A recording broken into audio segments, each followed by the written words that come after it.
Hey everyone, it's time to build it better. Now, I thought today we would focus on building a better outdoor area. That includes your vegetable garden, your flower beds, and maybe some fruit trees. Now, I'm holding a geranium and I have a sordid past with geraniums. I used to hate geraniums. That's a long story, but now let me tell you this. I love them so much. When I finally decided to grow them, I realized these are the easiest plants to grow and they keep blooming and they're gorgeous, so I highly recommend geraniums because they're so beautiful. But you know what I see over there? I see some fruit trees. And I actually need quite a few for my property, so let's go check them out. I love fruit trees. In fact, my squirrels in my yard love my fruit trees.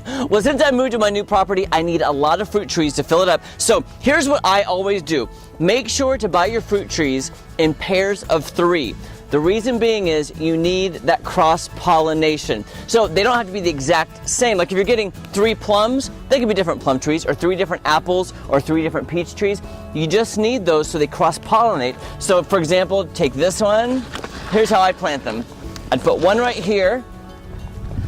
I'll take one over here, and then I take one right here in the back. So I like to plant them in little triangles, and then they're gonna grow, and they're gonna produce fruit, and they're gonna cross-pollinate, and it's gonna be amazing. Now, the only trick I haven't learned is how to keep the squirrels out of my fruit trees.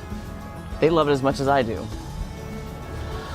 I love trees, and I love when Sutherland's has their early bird sale because their trees are 50% off, and it is amazing. And I have a lot of land now, so I really want to fill it up, and I love evergreen trees and corkscrew willows, and I mean any kind of tree I want to plant. Now, most people like to plant shrubs and flowers up against their house, or maybe up against their fence where it looks all pretty, but have you ever thought about just creating in the middle of your yard a floating flower bed? It's almost like its own island, and it creates visual interest in the middle of your yard. So I think I'm going to start with maybe a tree in the center of this island and then build out from there. Come on, let me show you what I mean.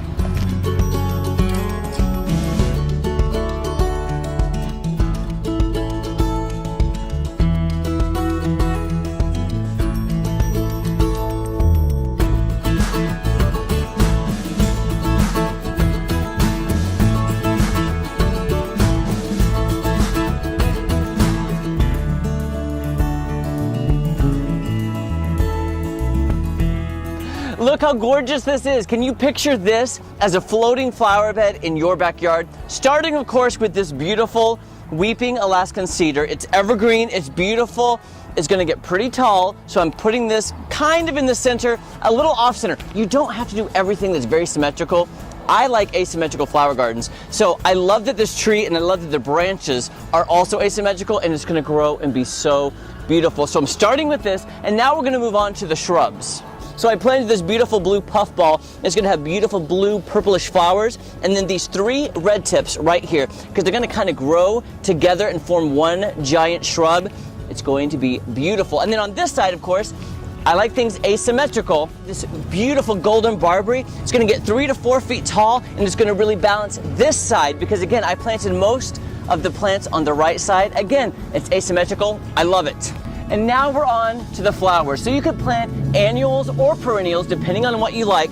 Now that I'm officially in love with geraniums, and I'm telling you, even if you don't have a green thumb, you can grow geraniums. They're the easiest things to grow. I've intermixed different colors of geraniums, some salvia, some begonias, and I love phlox for ground cover. Once this takes over, it is going to really just cover the entire ground, and hopefully it will reduce all the weeds that grow through, and it will really cut time on weeding on weekends, which you don't want to have to do that. I love the phlox, so I would plant this all intermixed all throughout the floating flower bed. I hope this gave you some inspiration to create a floating flower bed in your yard. Now all you have to do is line it with your favorite pavers, which they have at Sutherland's. So get out in the yard and plant something this weekend, and don't just build it right, build it better with Sutherland's. Ma'am, I'm ready to check out. I might need some help. I have 6 more carts full of shrubs and plants and vegetables. Awesome, we'll get you loaded up. Okay, thank you. Thanks.